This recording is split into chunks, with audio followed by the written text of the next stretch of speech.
భారతదేశ రాజకీయ ముఖచిత్రాన్ని మార్చే సరికొత్త ప్లాన్ ఒకటి తెరపైకొచ్చిందా? ఒకవైపు సామాజిక మాధ్యమాలు డిజిటల్ విప్లవంతో దూసుకుపోయే నేటి తరం జెన్జీ యువత, మరోవైపు పొలాల్లో చెమటోడ్చే దేశానికి వెన్నెముక లాంటి రైతన్నలు. పూర్తిగా భిన్నమైన ఆలోచనలు, భిన్నమైన జీవనశైలి కలిగిన ఈ రెండు శక్తులు ఇప్పుడు ఒకే వేదికపైకి రాబోతున్నాయా? దేశ రాజధాని వేదికగా మోదీ ప్రభుత్వానికి వ్యతిరేకంగా ఒక భారీ ఉమ్మడి పోరాటానికి ఇరు వర్గాలు వ్యూహాలు రచిస్తున్నాయా? అసలు ఈ వింత కూటమి వెనుక ఉన్న వ్యూహం ఏంటి? ఈ అలయన్స్ కేంద్ర ప్రభుత్వానికి ఎలాంటి సవాళ్లు విసిరబోతోంది? ఈ ఇంట్రెస్టింగ్ డీటెయిల్స్ అన్ని ఈ వీడియోలో క్లియర్గా తెలుసుకుందాం.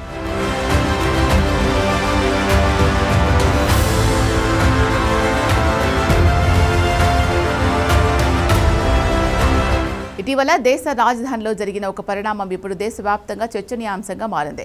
పేపర్ లీక్ నిరసనలతో అప్పటి విద్యాశాఖ మంత్రి ధర్మేంద్ర ప్రధాన్ రాజీనామాకు కారణమైన విద్యార్థి సంఘం కాక్రోచ్ జనతా పార్టీ ప్రతినిధి అశుతోష్ రాంకా, భారతీయ కిసాన్ యూనియన్ అధ్యక్షుడు రాకేష్ తికాయత్తో ప్రత్యేకంగా సమావేశమయ్యారు. ఈ భేటీలోనే ప్రభుత్వానికి వ్యతిరేకంగా నలువైపులా వ్యూహాత్మక ఒత్తిడి తీసుకురావాలి అనే ప్రణాళికలపై చర్చలు జరిగాయి. జంతర్ మంతర్ నిరసనల్లో పాల్గొన్న విద్యార్థులపై ఎలాంటి చట్టపరమైన చర్యలు తీసుకోకూడదని, బీహార్, రాజస్థాన్, పశ్చిమ బెంగాల్లో నమోదైన ఎఫ్ఐఆర్లను ఉపసంహరించుకోవాలి అనే డిమాండ్కు రైతుల మద్దతును సీజేపీ కోరింది. విద్యార్థులు, యువత మరియు దేశంలోని రైతులు కలిసి పనిచేస్తే ప్రభుత్వానికి సరికొత్త సవాల్ తప్పదని ఈ సందర్భంగా వారు పేర్కొన్నారు. ఈ సమావేశం కేవలం సాధారణంగా జరిగింది కాదు, ఎందుకంటే ప్రస్తుతం దేశంలో రైతులు మళ్లీ తమ నిరసన గళాన్ని విప్పుతున్నారు.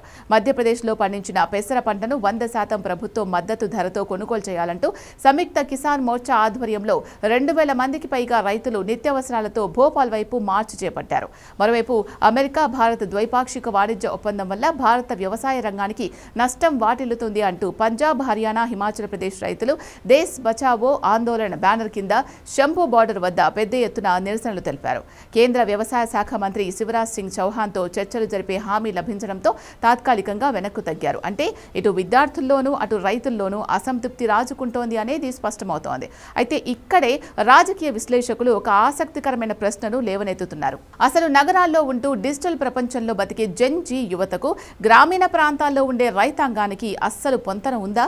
ఇరు వర్గాల వయస్సు, భాష, జీవనశైలి, ఆలోచన విధానం మరియు ప్రయోజనాలు పూర్తిగా భిన్నమైనవి. 2021లో మోదీ ప్రభుత్వం 3 వివాదాస్పద వ్యవసాయ చట్టాలను ఉపసంహరించుకునేలా రైతులు సుదీర్ఘ పోరాటం చేశారు.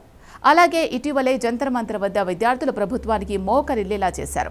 కానీ ఈ రెండు వర్గాలు కలిసి ఒకే వేదికపై నడవడం ఎంతవరకు సాధ్యం?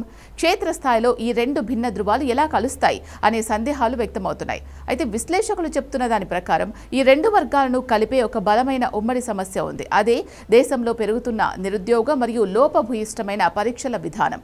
ఈ రోజు పొలాల్లో కష్టపడే ప్రతి రైతు తన పిల్లలను బాగా చదివించి మంచి ఉద్యోగాల్లో చూడాలని ఆశపడుతున్నాడు. కానీ పేపర్ లీకేజీలు, పరీక్షల రద్దు, నిరుద్యోగం వల్ల ఆ రైతు బిడ్డల భవిష్యత్తు అంధకారంలో పడుతోంది. యువతలో ఉన్న ఈ ఆవేదన, రైతుల్లో ఉన్న అసంతృప్తి కలిసి భవిష్యత్తులో ఉపాధి అవకాశాల కోసం ఒకే ఒక్క ఉద్యమంగా మారే అవకాశాలను కొట్టిపారేయలేం. ఈ ఉమ్మడి లక్ష్యమే భిన్న భావాలున్న ఈ రెండు ప్రజల గ్రూపులను ఒకే తాటిపైకి తెచ్చేందుకు దోహదపడవచ్చు. దేశంలో రాబోయే రోజుల్లో జెన్జీ యువత, రైతుల కూటమి ఎలాంటి రాజకీయ ప్రకంపనలు సృష్టించబోతోందో, మరి ఈ రెండు వర్గాలు కలిసి ఉమ్మడిగా పోరాటం చేస్తే కేంద్ర ప్రభుత్వంపై ఎలాంటి ప్రభావం పడుతుంది అనేది చూడాలి.